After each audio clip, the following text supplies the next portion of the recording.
lire la parole de Dieu dans le livre de Genèse. Nous disons Genèse chapitre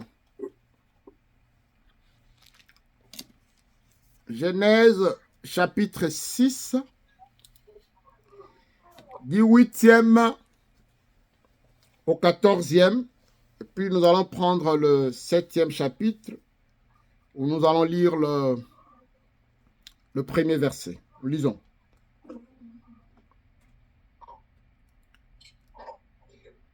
Mais Noé trouva grâce aux yeux de l'Éternel. Voici la postérité de Noé. Noé était un homme juste et intègre. Dans son temps, Noé marchait avec Dieu. Noé engendrant 3 fils, Sem, Cham et Japheth. La terre était corrompue devant Dieu. La terre était pleine de violence. Dieu regarda la terre et voici, elle était corrompue, car toute chair avait corrompu sa voie sur la terre. Alors Dieu dit à Noé, la fin de toute chair est arrêtée par devers moi, car ils ont rempli la terre de violence. Voici, je vais les détruire avec la terre. Fais-toi une arche de bois de gopher. Tu disposeras cette arche en cellules et tu l'enduiras de poix en dedans et en dehors. Genèse 7, verset 1. L'Éternel dit à Noé, entre dans l'arche, toi et toute ta maison, car je t'ai vu juste devant moi parmi cette génération. Bien-aimés, nous continuons notre moment sur l'enlèvement de l'Église. Notre thème, l'enlèvement de l'Église. Comme au temps de Noé. C'est le sous-thème d'aujourd'hui. L'enlèvement de l'Église comme au temps de Noé. Pendant le temps de Noé, la méchanceté était grande. Les gens étaient très méchants.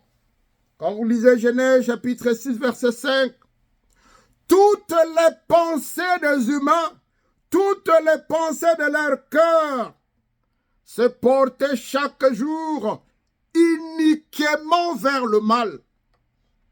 Les gens étaient méchants. Les gens faisaient du mal devant Dieu. Ils faisaient du mal devant notre Seigneur.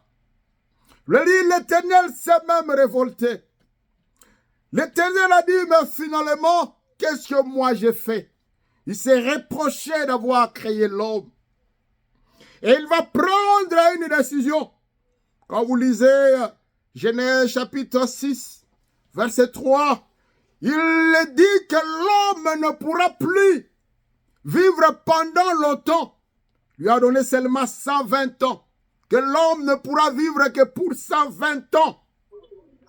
Alors que quand Dieu a créé l'homme, c'était pour que l'homme puisse vivre pendant longtemps. Et là, il s'est dit, à cause de la méchanceté de l'homme, l'homme ne peut pas dépenser, ne peut pas aller au-delà de 120 ans. Là, c'était l'expression de la colère de Dieu avant exactement ce temps ou ce moment que nous appelons le temps ou le moment de lige. Il a réduit. Mais laisse-moi vous dire une chose. Alors que l'Éternel a réduit le nombre d'années, il a réduit la longévité de l'homme sur la terre, comme cela est écrit dans Genèse chapitre 6 verset 3. Mais si vous allez dans Genèse chapitre 9 verset 29, la Bible dit ceci. Noé a vécu pendant 950 ans avant qu'il puisse mourir. Bien-aimé dans le Seigneur, si la méchanceté a un prix, si l'Éternel sait récompenser la méchanceté par rapport au degré du mauvais cœur de l'homme, mais l'Éternel aussi sait récompenser celui qui est fidèle à lui, celui qui est juste à cause de son alliance, avec Noé. Noé a vécu pendant 950 ans, mais au même temps là, à ce moment-là, c'est le moment où l'Éternel a réduit, la longévité de l'homme à 120 ans, bien-aimé. Si toi tu es juste, laisse-moi te dire une chose. L'Éternel va se souvenir de son alliance, qui est le fils de la promesse, malgré la problématique du temps, malgré ce que tu peux traverser, reste le fils de la promesse, malgré la colère de l'Éternel. À ce temps-là, mais Noé était épargné parce qu'il a vécu longtemps. L'Éternel merveilleux, le Dieu que nous servons est un Dieu merveilleux. Il a récompensé quelqu'un pendant ce temps, alors que tout n'allait pas bien. Il est notre Seigneur, il est notre Dieu, il est notre Maître. Faisons-lui confiance, parce qu'il va nullement nous abandonner. Amen. Nous avons lu, bien-aimés, la terre était corrompue devant Dieu. La terre était corrompue et pleine de violence. Les gens faisaient du mal. Ils ne faisaient que du mal devant l'Éternel. L'Éternel s'est fâché. Il a réduit le nombre d'années. Il a réduit la longévité. Mais ça n'allait toujours pas. Ces gens n'ont rien compris le message. Ils n'avaient rien compris. Ils continuaient dans la violence. Ils continuaient dans la méchanceté. Et l'Éternel a dit non, finalement, il faut effacer caractère. Il faut carrément effacer ces gens. Et quand vous lisez encore Genèse 6, vous comprenez qu'il y avait des zéros pendant ce temps. La prostitution n'avait pas un nom, bien-aimé. Où les gens se prostituent avec les démons. Comment peut-on expliquer ça? Et c'est ce qu'on appelle la race des zéros là. Vous voyez une personne, d'un côté il est animal, de l'autre côté il est poisson, d'un côté il est homme. Donc les gens vivaient comme ça. Dans le mal absolu pendant ce temps, avant le déluge. Et l'Éternel a dit non, ça ne va pas. Ça ne va pas. Le mal était tellement fort. Et il a décidé, il dit non, je ne peux pas continuer à vivre avec ces gens comme ça.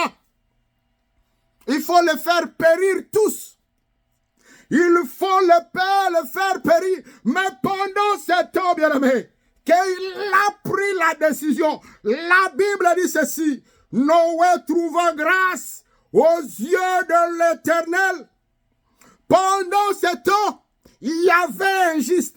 Il y avait encore un juste. Alléluia. Il y avait encore un juste.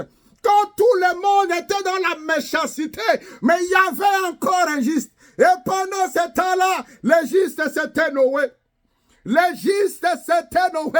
Et laisse-moi te dire, le juste ne peut pas périr ensemble avec le méchant. Le juste ne peut pas périr ensemble avec le méchant. Et l'Éternel a dit, comment moi je veux sauver ce juste? Parce que lui, au moins, ne peut pas périr. Lui ne peut pas périr. Si vous avez l'histoire, oh bien-aimé, si vous lisez encore Matthieu 25, vous avez l'histoire des 10 vierges, les 5 folles et les 5 sages. Donc, il y avait des 5 femmes qui étaient sages. Et pendant ce temps, le temps de Noé, il y avait quand même quelqu'un qui était sage. Il y avait quand même quelqu'un qui était juste. Et celui-là qui était juste s'appelait Noé.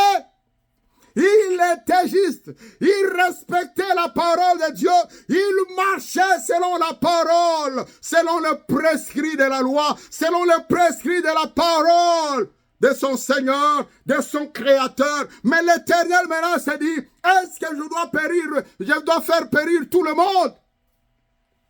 Regardez, il dit non, parce qu'il y a quelqu'un qui est là, quelqu'un qui est avec moi, il faut que je les sauve. C'est à ce moment-là qu'il va dire à Noé, fabrique une arche, parce que je dois te sauver, fabrique une arche. Et Noé s'est mis à fabriquer. Il s'est mis à fabriquer une arche. La Bible dit, l'Éternel lui a demandé de le fabriquer avec un bois. Et ce bois s'appelle le bois de gopher. C'est le bois de gopher que Noé a utilisé. Et laisse-moi te dire, s'il faut comprendre ces choses, ce bois-là signifie quoi? Le bois-là de gopher signifiait la protection de Dieu. La protection de l'alliance du Seigneur. Si tu es dans le Seigneur, toi tu es protégé, même si tout le monde est mauvais, mais toi tu es protégé. L'Éternel va te protéger. Le bois qui a fabriqué l'arche, bien-aimé, cette arche ne pouvait jamais être submergée parce qu'il y avait une protection. La protection de la part du Seigneur, la protection de Dieu. Et nous avons la protection. Si nous recevons le Seigneur, nous sommes protégés par lui.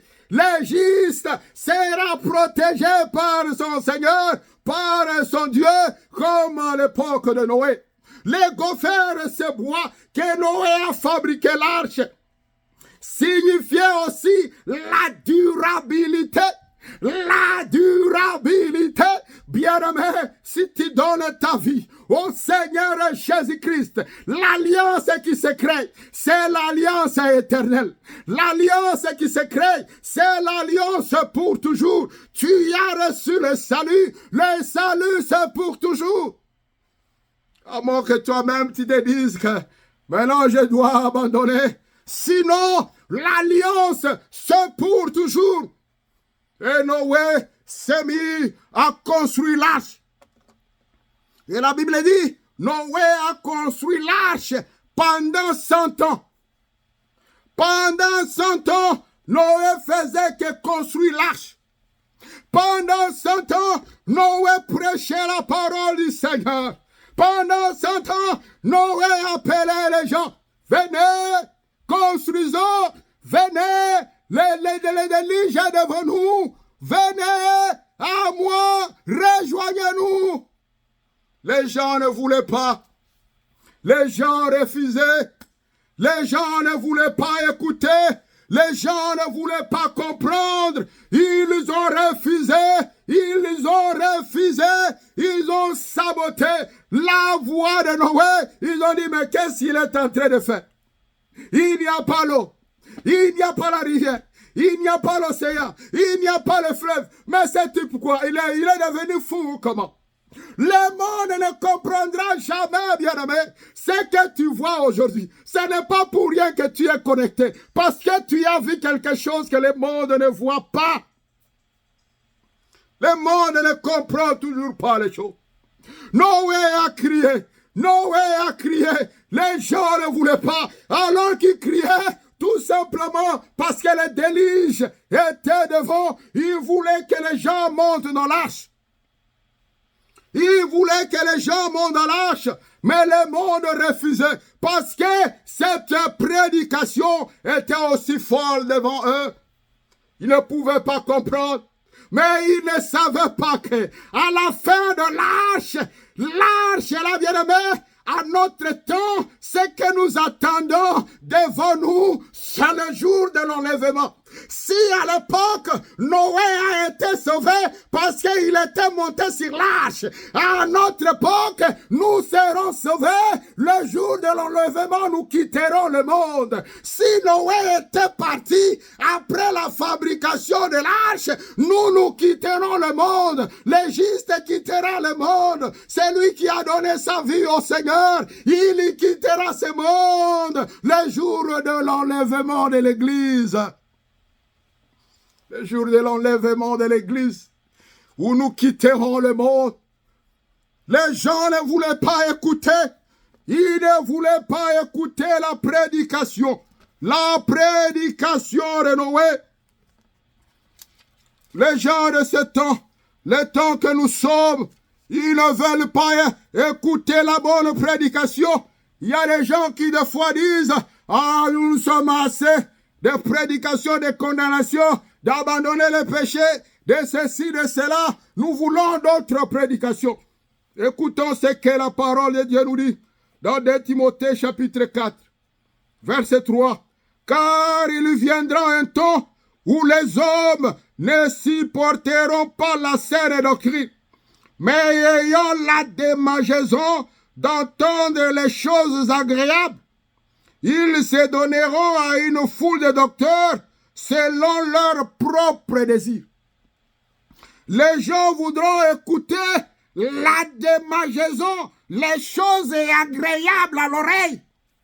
Tu vas aller aux États-Unis, tu vas aller en France, tu vas te marier demain. Il y a des gens qui disent, regarde dans ta poche là, tu as des dollars. L'Éternel a mis des dollars dans ta poche. Tu vas voir ceci, tu vas voir des maisons, tu vas voir. C'est tout ce que les gens veulent. Ils ne veulent pas qu'on parle, abandonne le péché. L'enlèvement est devant nous. Qui sera enlevé? C'est celui qui a donné sa vie à Jésus-Christ. C'est celui qui a abandonné le monde. La prédication de Jean-Baptiste, repentez-vous, les jours sont mauvais, les gens ne veulent pas écouter cette prédication, les gens veulent seulement écouter ceux qui font les choses agréables, la démangeaison, ils veulent écouter, tu vas gagner ceci, tu auras ça, mais bien aimé, tu peux avoir tout ça, et tu restes, tu as gagné quoi? Tu peux avoir tout ça et tu restes. Tu as gagné quoi? Ce sont des prédications aujourd'hui. C'est ce que nous écoutons aujourd'hui. Mais bien aimé, ça va nous amener nulle part.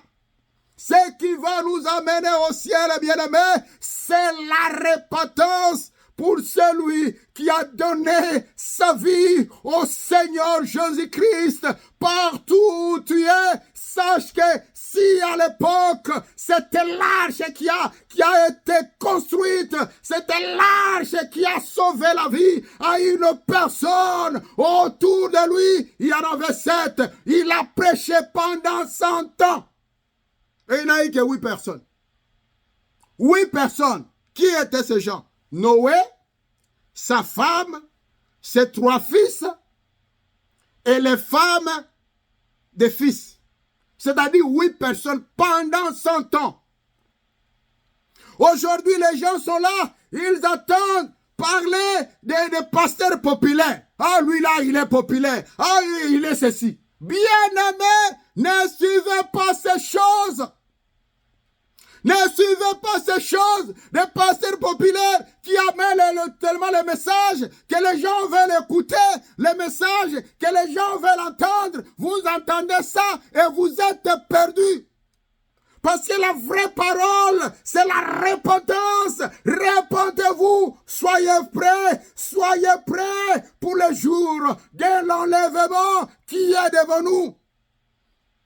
Quand on est populaire, on n'est plus avec le Seigneur. Regardez ce qui se passe dans le monde. Regardez un musicien mondain qui fait un concert. Il y a des millions de gens qui viennent dans le YouTube. Il y a des millions de vies. Vous pensez qu'en étant populaire comme ça, tu es avec le Seigneur? Dieu n'est pas le Dieu de la majorité. Dieu souvent est le Dieu de la minorité. Dieu souvent est le Dieu de la minorité.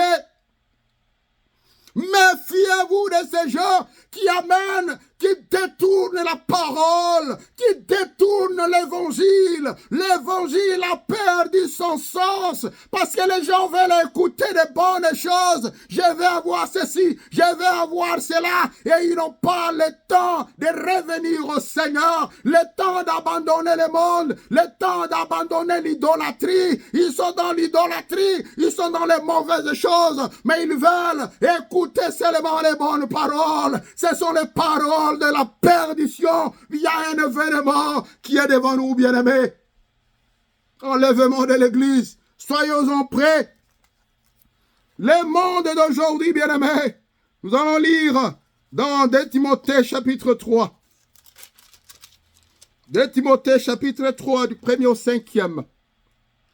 Sache que dans les derniers jours, il y aura des temps difficiles, car les hommes seront égoïstes, amis de l'argent, fanfarons, les gens seront égoïstes, amis de l'argent, fanfarons, hautains, blasphématoires, rebelles à leurs parents, ingrats, irréligieux, insensibles, déloyaux, calomniateurs, intempérants, cruels, ennemis des gens de bien, traîtres, emportés, enflés d'orgueil, aimant le plaisir plus que Dieu, ayant l'apparence de la piété, mais régnant ceux qui ont fait la force. Éloigne-toi de ces hommes-là. Écoutez, bien-aimés, l'amour de l'argent. Pendant ces temps, bien-aimés, les couples, je vois même les États-Unis d'Amérique. Les États-Unis d'Amérique, où les couples se disloquent à tout moment. Les divorces, autour de ça, l'argent. Les familles se disloquent, l'homme avec sa femme, autour de l'argent. Bien-aimés, nous avons trouvé l'argent. Et nous allons laisser l'argent. Ne détruis pas ta famille à cause de l'argent. Ne détruis pas ta famille à cause de l'immoralité, à cause de la prostitution. Ne détruis pas ta famille. Tu vas manquer le ciel. Tu vas rester. Tu vas manquer le ciel, bien-aimé. Et la Bible dit, au temps de la fin, ces choses-ci, ce sont les choses que nous voyons maintenant. Les enfants se rebellent contre leurs parents. Tout le monde est derrière l'argent. L'enfant ne sait plus attendre son père. Et c'est ce que nous voyons. La parole du papa est devenue comme, je ne sais pas moi, comme amer. Qui va vous écouter? Qui va écouter son parent? Les gens sont devenus intempérants, sont devenus cruels, sont devenus traîtres. Regardez au travers le monde. Les autorités qui ont beaucoup d'argent, qui ont de gros salaires, mais regardez le petit peuple. C'est ce que nous voyons. Et ces choses, l'homme qui est corrompu, c'était ce qui s'était passé avant le déluge. Laisse-moi te dire, comme ces choses étaient passées avant le déluge, maintenant nous voyons encore ces choses avant l'enlèvement de l'Église. Avant l'enlèvement de l'Église. Regardez cette similarité qui signifie ce qui s'était passé à l'époque avant le déluge. Maintenant, nous sommes pratiquement à ce temps et ce qui est devant de nous, c'est le déluge. Et ce déluge s'appelle, bien-aimé, l'enlèvement où nous allons partir et le monde va rester dans le noir, rester dans l'obscurité, parce que toi et moi, nous allons suivre notre Seigneur, nous allons suivre notre Dieu. La Bible dit, sortez au milieu de ces gens. Les gens cruels, les gens qui ne savent pas obéir à Dieu, les gens qui ont abandonné le Seigneur, ils se donnent à l'argent, ils se donnent à tout. Pour l'argent, il se permet de tout faire. Bien-aimé, restez attaché à ton mari, attaché à tes enfants, attaché à ta femme. Priez ensemble, prenez le temps dans la prière, le temps d'exalter le Seigneur. Nous ne savons ni l'heure ni le jour quand il viendra, qu'il te trouve en harmonie dans le Seigneur, t'es en train de le louer, parce que le temps que nous sommes, c'est le temps qui a été expérimenté dans le passé. Qui a été expérimenté dans le passé. Ne sois pas cruel, obéis à tes parents, ne sois pas amoureux de l'argent, l'argent restera, même si on te paie des millions, mange avec tout le monde, partage avec tout le monde, parce que ça restera. Tu vas te faire des banques, la banque restera, mais restez attaché. Les gens, la Bible dit, les gens seront égoïstes, ils veulent seulement manger seul, ils veulent seulement manger seul, ils veulent seulement vivre seul, et les autres vivront comment? Et les autres gagneront comment? C'est le temps que nous avons maintenant. La fin du monde. Tant que nous avons. Mais quand l'arche était finie, d'être bâtie, d'être construite, d'être make, Noé, la Bible dit, Noé devrait s'en aller. Alléluia. Noé devrait s'en aller. Oh, la Bible dit ceci. Dans Genèse chapitre 7, verset 16. Puis l'Éternel ferma la porte. La clé était partie avec l'Éternel des armées. Quand l'arche était fini d'être mise, l'Éternel a fermé la porte. Regardez maintenant la similitude avec les 10 vierges. Quand les 10 vierges insensées sont revenues, elles ont trouvé que la porte était fermée. Qui avait fermé la porte? C'est Jésus qui avait fermé la porte. Comme à l'époque de Noé, quand l'arche était fini par être construite, la Bible dit, la porte était fermée. La porte était fermée. Les jours qui sont devant nous, la porte sera fermée. Après l'enlèvement de l'église, la porte sera fermée. Vous n'allez plus trouver la Bible. Il n'y aura plus de forum. Il n'y aura plus d'église. Tout sera fermé. La Bible sera disparue. Même dans vos téléphones, il n'y aura pas de paramètres indiquant qu'il y a la Bible. Ça n'existera plus. Des applications vont disparaître parce que la porte sera fermée. Pour le moment, la porte est encore ouverte. C'est à toi de te préparer pour ce jour. Le jour que tu vas quitter avant que la porte soit fermée. Quand la porte est fermée, les gens sont venus. Noé, ouvrez la porte. Mais vous vous êtes moqué de moi hier.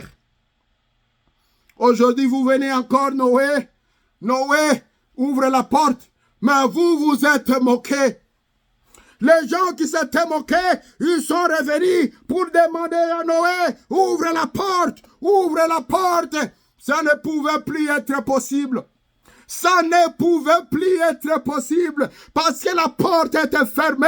La porte sera fermée le jour de l'enlèvement, comme au temps de Noé. Quand l'arche a commencé, quand la pluie a commencé, personne ne pouvait plus ouvrir la porte parce que c'est l'Éternel qui avait fermé la porte. Le temps que nous sommes, bien-aimés, le temps de la fin, devant nous, la porte sera fermée. Écoutons le message, partageons le message avec les autres, parlons aux autres du Seigneur Jésus-Christ, parlons aux autres de notre Dieu, parce que le temps devant nous, la porte sera fermée. La porte sera fermée, bien-aimés. Nous allons terminer. Quand vous lisez Genèse chapitre 7, verset 7, la Bible dit ceci. Noé est entré dans l'arche, sa femme, ses fils et les femmes de ses fils pour échapper aux eaux du déluge. Pour échapper, j'aime ce verbe, pour échapper. Ils étaient entrés, Noé était entré dans l'arche avec sa femme, avec ses 3 fils, Cham, Sem et Japheth, et les 3 femmes de ses fils, ils étaient au nombre de 8. Et la Bible dit, c'était pour échapper au déluge. C'était pour échapper au déluge. Et laisse-moi vous dire, les 5 vierges sages avaient échappé au déluge, avaient échappé au méfait de ce monde. Et laisse-moi vous dire, oh bien-aimé, toi et moi dans l'église, la Bible dit ceci, dans 1 Thessaloniciens, chapitre 5, verset 9, Dieu ne nous a pas destinés à la colère, mais à l'acquisition du salut. C'est pour que nous puissions échapper à la colère à venir, échapper à la colère à venir, le jour de l'enlèvement, parce que ceux qui resteront après nous, ils vont subir la colère de Dieu, ils vont subir les différentes plaies, les plaies qu'on avait vues en Égypte. Ces plaies-là reviendront encore pendant ces temps-là. Et maintenant, bien-aimés, sachons-le. La Bible dit encore, dans Ephésiens chapitre 5, verset 6, Dieu ne nous a pas disposés encore à cette colère, mais parce que la colère qu'il a, ça tombera sur le fils de la rébellion. Et le fils de la rébellion s'appelle Antéchrist. L'Antéchrist et ses adeptes. Ce n'est pas toi. Si tu reçois le Seigneur Jésus-Christ, si tu avances avec cet évangile, avec cette parole, tu échapperas belle et le mal restera derrière toi. Les gens mourront, les gens manqueront tout, parce que quand vous manquez l'enlèvement, c'est fini. Comme au temps de Noé, maintenant, ce qui est devant nous, c'est l'enlèvement de l'église. Ce n'est pas pour les justes. Les justes ne peuvent pas payer le prix. Celui qui est dans l'iniquité, il paiera lui-même le prix de son iniquité. Mais celui qui est juste, lui, il sera payé par le fruit de l'alliance qu'il engage entre lui et son Seigneur, qui est notre Sauveur, Jésus-Christ. C'est lui qui reviendra ce jour. Il reviendra nous prendre dans les airs. Il y aura la trompette qui sonnera, où nous allons quitter pour partir le rencontrer, pour partir rencontrer l'époux dans les airs. Nous quitterons le monde et ce jour, c'est déjà proche. Soyons prêts pour que ce jour-là, nous ne puissions pas rester nus et perdre tout ce que l'Éternel a préparé pour nous. Amen. Amen. Nous allons prier.